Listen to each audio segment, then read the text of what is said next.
Watch the composure. Here it comes. Yeah. Yep. That was in the former studios of Sirius XM. Producer Tim, part-time. Producer Tony. Making ends meet. Making ends meet way back in the day. There's a story. Tony invited me to church, my spiritual mentor and all. Look at this guy. Big bearded man. And he's trying to hook me up with this girl.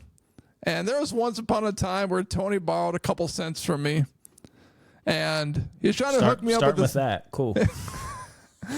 He's trying to hook me up with this girl. And I think the last thing a girl wants to hear is that a guy makes ends meet. Tony tells this girl that he's trying to get me together with that I make ends meet, completely ruined the relationship, which worked out because now I got an amazing wife and 2 kids. But you don't tell a girl that this guy makes ends meet. They want to be taken care of. They want that security factor. I mean, maybe your wife doesn't, but most girls do. Well, I'm definitely making ends meet myself. But no, I'm trying to build you up, Minnesota Tim. How does that build me up? Because if you actually tell the whole story, well, I told her how hard of a worker you were. Well, I told her how you moved makes it even worse. Halfway across country. Halfway across the country. Makes it sound just even for worse. A part-time job. How you were working like an 60, 70 hours a week. Listen, if your own insecurities make you sound like a jagwagon, I can't do nothing for you, bud. Hey, nice supersonics head, by the way. It's the first time I noticed it. Thank you. I was waiting. I was gonna put my throwback Philly hat on, but then I saw this one sitting here. I've had it for a few months. Is it one of those? Are you one of those guys that sees a hat that looks kind of cool and then you want to buy it? Montreal Expos. What the heck? That's crazy. Wow. So I've been a sports fan since I was 5 years old. And I just, especially the throwback like 90s, early 2000s logos and whatnot. I'm an Eagles fan, Magic fan, Orioles fans. Those are my 3 teams. I'll always root for those teams. But these logos, especially with hats, I'm a hat guy. So I don't like just like, hey, I'm gonna get a Nike hat. I'm just gonna have a Nike. I'm gonna have a Nike chip. I'm gonna have a Callaway hat. It just says Callaway on it. I'm not. I don't like stuff like that. I like to go back with the old school throwback logos. Yeah, those look nice. Yeah, and if you're listening to this on Apple or Spotify, go to the YouTube account, hit that subscribe button, and then you can see what hats Mr. Anthony is talking about. Check 1, 2, 3, Anthony. Are you there, Anthony? 1, 2, 3. Like, comment, subscribe. Yeah, that sounds all good to me. Before we dive into I know you don't have anything quirky or funny to say. When I say something, you just go, yeah. And then you just you go right. I'm like, all right, so I got nothing there. Well, what was I supposed to say? I don't know, something funny back. Oh, hit that what smash did you say button. That was funny. What did you say that was funny? I didn't. I wasn't. No, go ahead. I didn't laugh. What was funny? Sorry, the middle of my sentence interrupted the beginning of yours.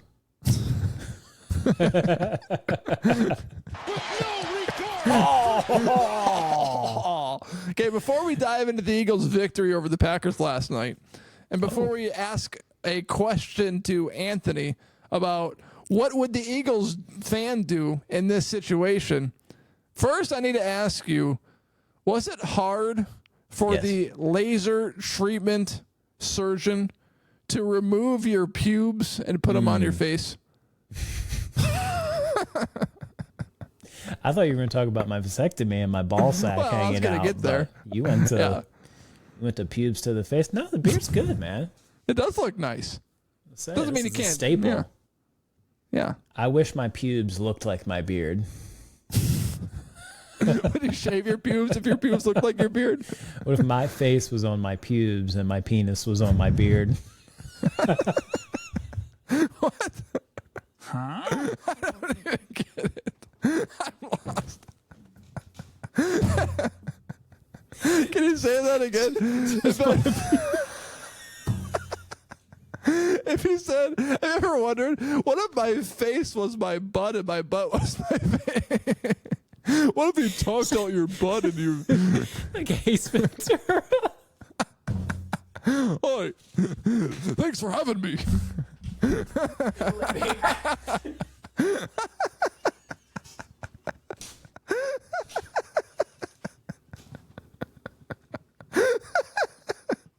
you do the entire podcast as Ace Ventura's ass? Yes. I really like the Eagles' defense last night.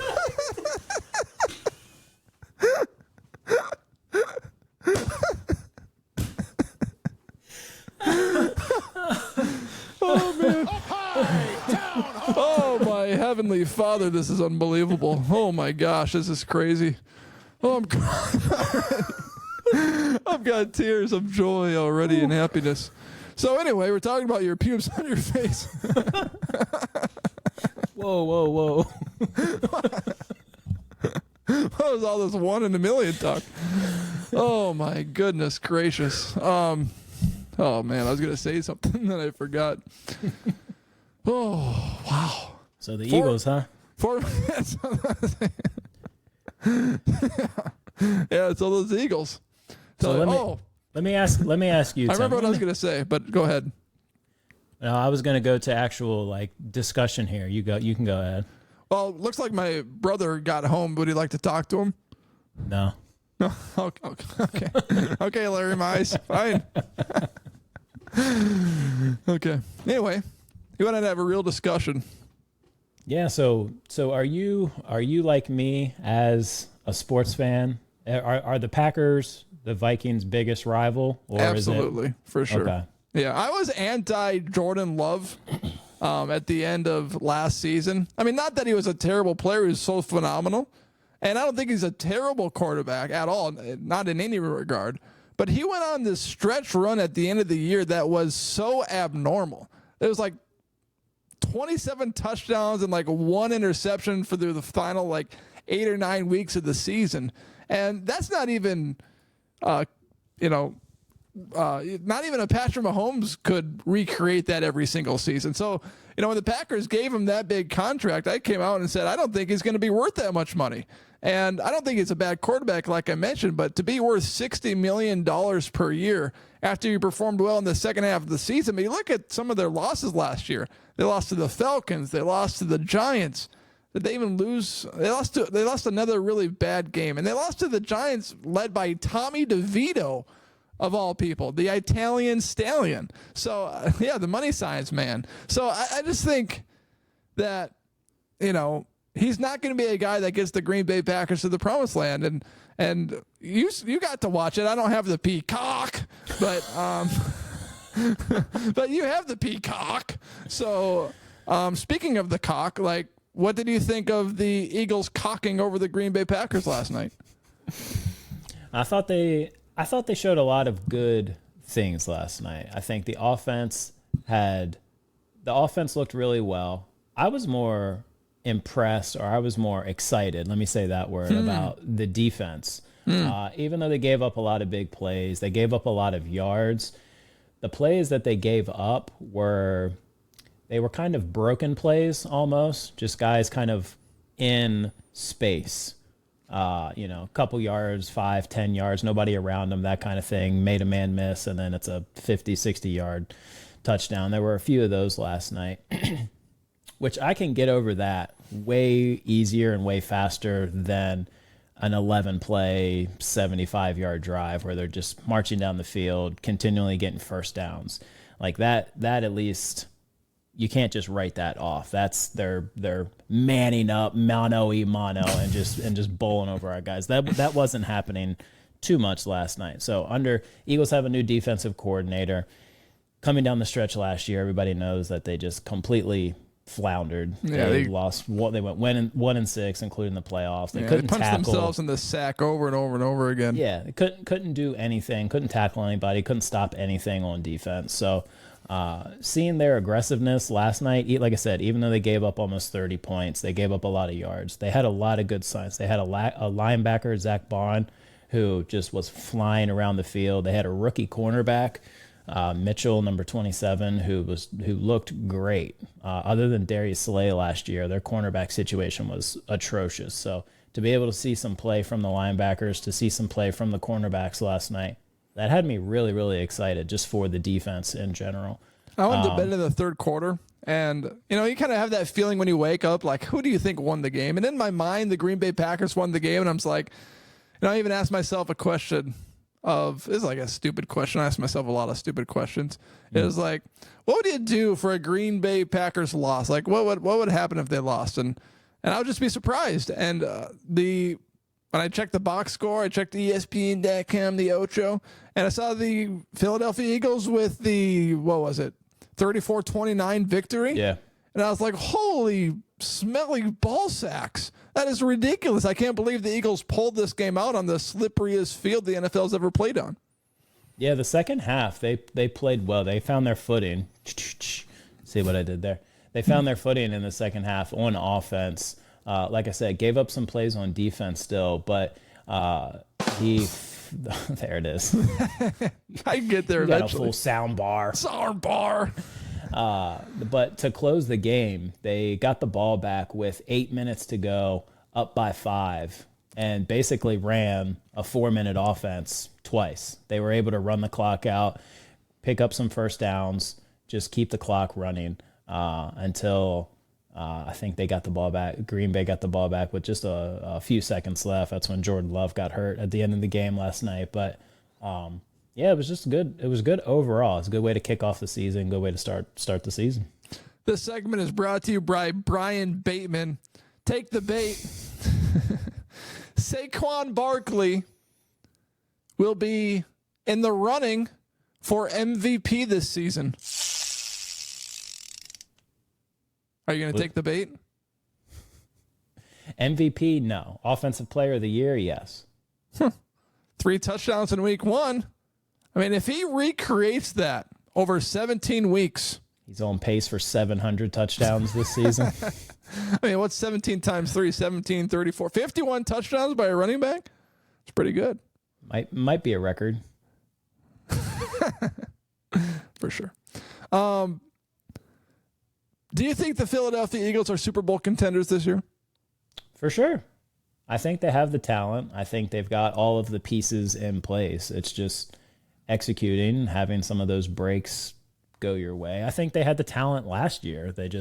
Some of that stuff with their coaches, with some of the dissension in the locker room, some of that talk between Jalen Hurts and Nick Sirianni, I think was a little probably overblown and whatnot. But I think the way that they fell apart last year, there's obviously some stuff to it. But this year, yeah, I think they have all of the pieces. You look at a game like last night where you're going up against, at the very least, a good team in Green Bay. They were able to do pretty much what they wanted on offense. They were able to come up with some big stops, and they were very aggressive on defense. And you got to think that that's just going to continue to get better throughout the year. So, absolutely. Do you think that Nick Sirianni is the biggest douchebag head coach in the NFL? No, so I don't think he's a douchebag. I do think he's a goober, but he's my goober. He's our Can you goober. explain the difference between a douchebag and a goober? So a goober is just goofy, like a goofy dude. Sirianni's not a Is he fake douche. tough though? Is he fake tough? Is he fake tough? No, I think if you wouldn't want to go 12 rounds with Nick Sirianni. You wouldn't want to meet him in the back of the alley. Yeah, it's the immovable force and the indestructible object. What's that saying? Yeah. I think you just said it. It's the immovable I force versus the indestructible object. Yeah. No, I said it wrong, but that's why I asked. Oh. No, I don't think he's a fake tough guy. I just think that he's silly and he's a goober, but he's our coach. He's got us to the playoffs 3 years in a row, every year that he's been there. So, yeah. What about your Vikings? Oh, go ahead. Go ahead. Oh, no, go. I was going to start a new segment with you. What would a Philadelphia Eagles fan do? And the Philadelphia Eagles have a reputation for having one of the lousiest, Best. drunkest, Excited. fans that want to pick a fight right up there with the Raiders. Passionate. Fans. What's that? Passionate. Passionate. Passionate. Okay. What would an Eagles fan do? You're at the 50-yard line. It's packed full of hundreds of thousands of Eagles fans. There's one open spot right in the middle. A random Dallas Cowboys fan sits down right there wearing a Terrell Owens jersey. How do you treat that fan? You pull your bearded wiener out and you No. You give them crap, you trash talk a little bit, but you keep it respectful. You do what any other fan does. You don't throw stuff at them, you don't hit them, you don't do any stupid stuff like that. But yeah, if you're gonna wear a Cowboys jersey in the middle of 100,000 Eagles fans, then you're gonna get some crap. Do you remember Millie? Millie. Do you remember Millie? Explain yourself. Can you see the shared screen I have with you here? Classless. Oh, okay. Classless Eagles fans disrespect 100-year-old Vikings fan Millie back in the 2018 NFC Championship game. Says, it's bad enough we got run out, out-coached, and outplayed on Sunday night in Philadelphia, but did Eagles fans really need to take it this far? I'm convinced after this weekend that Philly fans are the absolute worst fan base out there. The city of brotherly love was the exact opposite as Vikings fans roamed their streets for what turned out to be a punchless NFC Championship game at Lincoln Financial Field. Not only did Eagles fans boo and spit obscenities at the visitors, but they also hurled completely full beer cans, and probably worse when the cameras weren't rolling. But what really upsets me is the disrespect they showed to 100-year-old Vikings fan Millie Wall, whom fans fell in love with after attending her first ever playoff game last week. And then there's videos of their discussion or confrontation with good old Millie. You say good old Millie. Like, how do we know Millie wasn't the first one who started this? How do we know Millie wasn't just giving fingers, 100-year-old fingers, wrinkly, broken down arthritis fingers to innocent young Eagle fans? Well, maybe that's the issue. You know, she was trying to lift up her pointer finger to go, shame on you, and her pointer finger couldn't get up, so the only way she could do it is do it with her middle finger, saying, shame on you. Shame on you, you young rascals. You young Eagles fans. Yeah. Then you know what's crazy? Then she said some words that you could say back in the 1940s, but you can't say anymore. What's an interesting point that you make is everyone views a 100-year-old lady or man as so innocent, so carefree. But back when they were in their 20s and 30s, they were wild. How long have you been sitting on that one? Oh, I thought about it earlier today.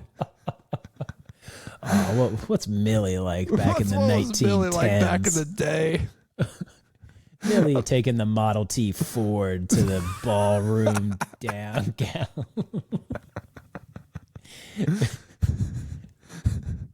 Millie riding a 2-wagon buck.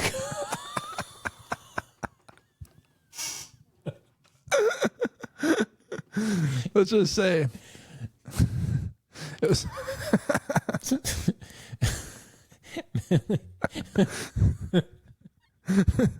Come on, spit it out. Spit it out. Millie getting a seat on the Titanic. Preventing Jack from getting on the door. Millie's passionate hand sliding down. I still have that on my phone. I should pull it up so I can show everyone. Anyway, it doesn't matter. I was thinking about, the Model T car. And what's the thing called when you have that little pulse in next to you? Cock. The cock. Well, that's true. I can't believe we're recording. What's that thing thing called when you herky jerk?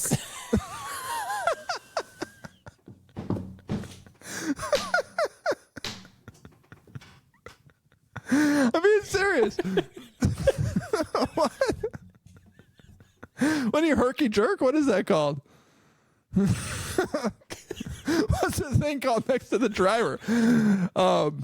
It's in trucks and semis. Go on, we'll get there. You know what I'm talking about? What? It's son of a gun. Gear shifter. Gear shifter. A shifter. Where was I going with that? I don't know. Let's just say it's probably hard for the guy driving the vehicle to get to the gear shifter when Millie was in the way. Oh. Back when her 20s and 30s, when she could get down. Before she had her arthritic hip replaced. You know, it's crazy thought. And I've shared this with you before, so you don't have to act, shocked by it. But everyone in this world was created because of a sexual position. Because people had sex, besides like IVF and, you know, the different kinds of different things you can use to get preggers. Like, you think about all the people, the billions of people in the world, and everyone alive today is alive because two people got naked and just banged. 69. Wow, they didn't 69. That doesn't create people. That doesn't? No. You swallow, that's how you get a boy. Oh, my gosh. Oh, that's the line. That's too the far. line. That's too far. You kidding me? Oh, man. You can edit that out. No. We'll keep it in. This is a fresh cut. Where was I going with that? I had another thought behind that thought. But do you know that J.J. McCarthy got injured? I do, yeah. I follow the Minnesota Tim podcast. You're a loyal listener. I appreciate that. Loyal subscriber. Do or die. So what do you think going into week one? We're on the eve of game one of the 2024 season. Did you watch my Vikings Giants preview pod, bud? I did, yeah. Yeah, I did. Okay. Well, the Minnesota Vikings, I think the interior offensive line is going to get eaten alive by the New York Giants defensive line. Brian Burns, Kevon Thibodeau, Dexter Lawrence. The Minnesota Vikings interior consists of Blake Brandel, Garrett Bradbury, and Ed Ingram. It's like these guys aren't going to stand a chance. Ed.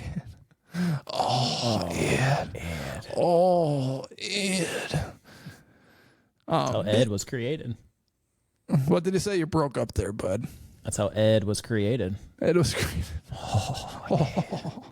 Ed. Ed. So, yeah, I just don't think the Minnesota Vikings offensive line is going to be able to hold up versus the New York Giants defensive line, and I don't think there's a single chance that they're going to be able to do it. So, Sam Darnold, who's fumbled 38 times in 56 games, that's a lot of people in his face, and that's a turnover just waiting to happen. Even though I think the Minnesota Vikings have better weapons on the outside, they're more talented all around, I would say.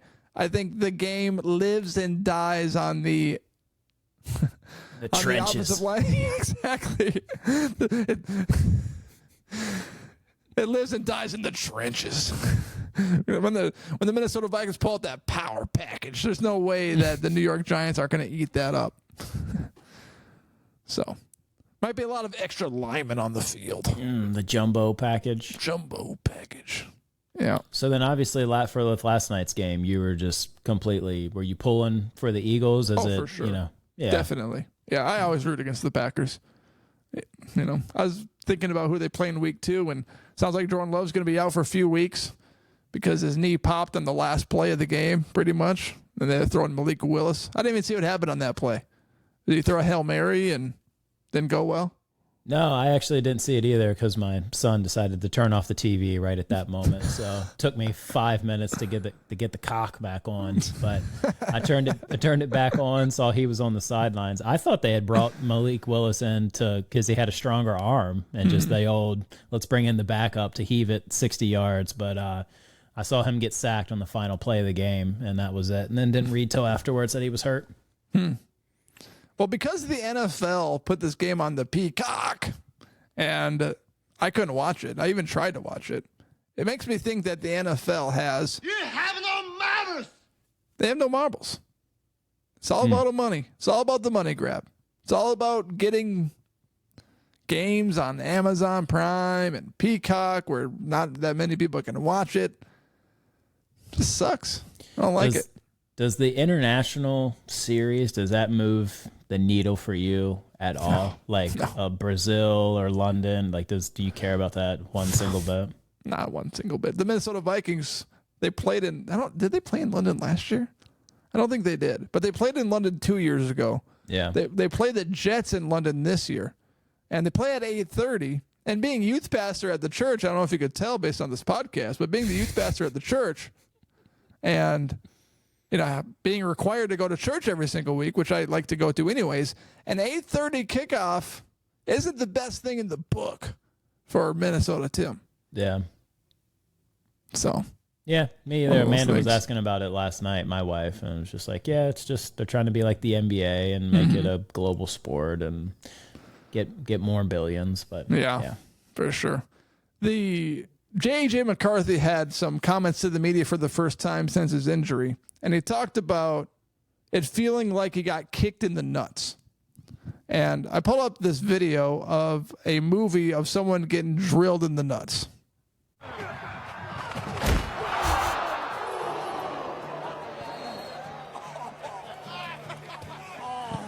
That one hurt my marble sack. All right. You all right? What down is it? Fifth. No, it would be fourth down. He was not on my ball. Have you ever gotten kicked in the nuts before, Tony? Yes. Yeah? Of course. Really? I don't know if I've ever gotten kicked in the nuts before. Definitely felt a nut shot before. Kicked, smacked, sack tapped. We used to do a game when in high school with me and my buddies called, we would sack tap. No, not the circle game. We would just backhand each other just randomly. And yeah. You ever take a big one to the nuts? Yeah, of course. Yeah. I think that's how J.J. McCarthy felt, since that's what he said. He said, it felt like I got kicked in the nuts. And I would feel that way if I was J.J. McCarthy too. You think about the run that he had against the Las Vegas Raiders. So much hype going into his rookie season. The potential chance to become the Minnesota Vikings starter, maybe at the bye week, maybe mid-season, maybe even before that if everything went right in week 2 and week 3 of the preseason. It wasn't likely that he would start week 1, but there was a long shot that he could. And then everything is just taken away, and he didn't even realize it was taken away until the next day when his knee buckled walking down the stairs. During the game, he had no idea he was hurt. Next day, he gets a little sore knee walking down the steps, and it's like, oh, that didn't feel right. My knee just buckled. That never happens. So I better get this checked out. Turns out he's got to repair his entire meniscus. That's just a heartbreaking situation for one J.J. McCarthy. It's a kick in the nuts. It's a kick in the nuts. That's what I'm telling you. Yeah. Huh. Well, I don't know if I have it. I don't have anything else. Do you have anything else you want to talk about? No, it was good hopping on here with you, Minnesota Tim. I've been waiting to get the call. I've been warming up for the past 6 years, trying to talk some Eagles and do our funny things on here. So well, we're back. If 952, who we text with about random NBA names, I was gonna text him and tell him to hop on. If I made him smile just once, then it was all worth it. I was going to text him to tell him to jump on and we can do some random players from the 90s and 2000s, but I figured this one would just be you and me, bud. Kept it solo. Keep this intimate. Oh. Just between you and me. Well, I appreciate you having me on. I see you over there. I see through your blurry screen. Bud. through your 720p. I got a emit video camera, bud. What's your dial-up connection? What are your speeds you're running? Texas is awesome. I get 2 gigs, like under $100, like $80 a month. It's nice. What's awesome? 2 gigs, upload, download, internet speed. Yeah. Sweet. What kind of internet do you got? Internet. Xfinity? You got Xfinity down there by the border? I got Fidium. Fidium. You don't have Fidium Xfinity cable. down there by the border. I don't think so. Down there by the border. Too hot. How many Mexicans are you keeping housed in your house? Too many to count. Too many to keep track of. They're in and out, in and out. Like, andale. Andale, Juan. How many people how much is Kamala paying you to keep them under wraps down there? You got it. I like when you do that. I like when you start a sentence and you go, take 2. God. How much is Kamala paying you? How much you got down there? You need an ID to vote in Texas. Yeah. Good for you. Tampon Tim, I don't think has figured that out yet. So we're working on it. Is that your alter ego, Tampon Tim? No, that's what Donald Trump calls Tim Walz, the vice president of Kamala Harris. They're running. Tim. Tampon Tim. Anyways, that was going to do it for this episode. Tony, Anthony, checking 1, 2, 3. Check 1, 2, 3, Anthony. Thank you for coming on. Appreciate it, Minnesota Tim.